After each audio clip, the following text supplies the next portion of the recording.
You're watching TRT World live from London, and this is a news hour with me, Ayça Aydın. For 3 days, this Daesh suspect was stuck at the border between Turkey and Greece. But now the 39-year-old American citizen is returning to the United States. It's the culmination of a week when Turkey started a new push to deport hundreds of foreign Daesh members who are held in Turkish prisons or in Syria. But the reaction from Europe has not been so welcoming, with several countries refusing to take back Daesh fighters and thousands of their family members. Britain, which has taken one of the strongest stances against the return of its nationals, has deprived many of them of their citizenship, a move which has irritated Ankara. The Europeans tried to get rid of their citizens who are Daesh terrorists by revoking their citizenship. This is not the right way. We've already started the return process of the foreign fighters. Their countries of origin should accept their citizens. Foreign fighters from the UK, the Netherlands, the US and Germany are being deported. They should be brought to justice in their own countries. But Europeans, unfortunately, have not been very helpful. Well, for more on this, I'm joined by TRT World's editor-at-large, Ahmet Alioğlu. Hi, Ahmet. So we've just heard what the spokesman, Cullen, had to say about this. And in fact, the US president is on the same page here and says the Europeans need to take back the Daesh fighters. But what's Europe's stance? Do you think they can find a common ground on this?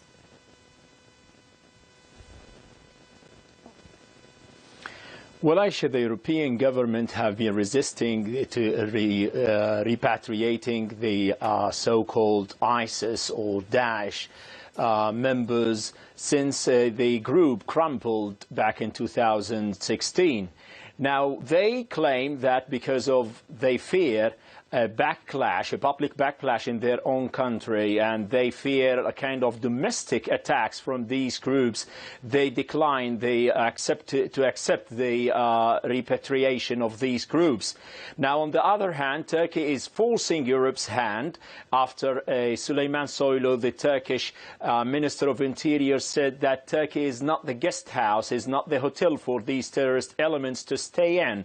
More than 7,500, according to President Erdogan, and as Ibrahim Kalin, the spokesman, just stated, have been sent back to their countries of origin, and still there are more than 1,000 that need to be sent as well. Now, Germany and the Netherlands accepted those, and Pompeo, the US Secretary of State, was telling the coalition members they have to take responsibility and hold all their nationals accountable, and the United States is ready to help them in the logistics in retrieving their nationals back to them. That's the only way Turkey and the United States believe they can deal with the headache of these elements of Daesh group, and the Europeans should find a way to accept that, Ayça. Well, as you know, Ahmed, a long-awaited summit happened 2 days ago, but sanctions against Turkey seems to be still on the table. So let's listen to what the spokesperson had to say on that. They might attempt to apply sanctions, but Turkey wouldn't be the only one hurt by sanctions. This would hurt Americans too. Turkish-American bilateral relations would be affected negatively for sure. So, Ahmed, why is sanctions still being discussed and still on the table here?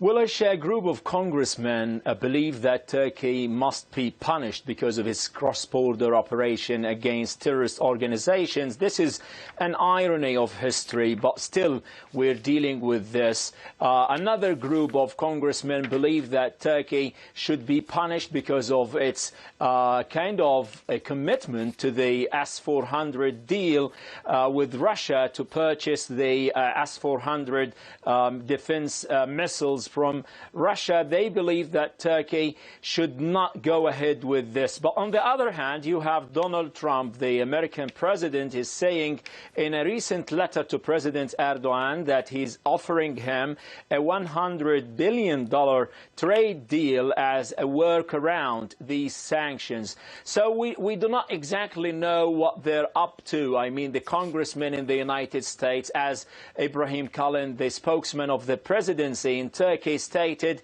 it's not going to be that Turkey that will be inflicted the tremendous damage from these sanctions. It's also the United States. Such relations between NATO allies should not go into these kind of threats.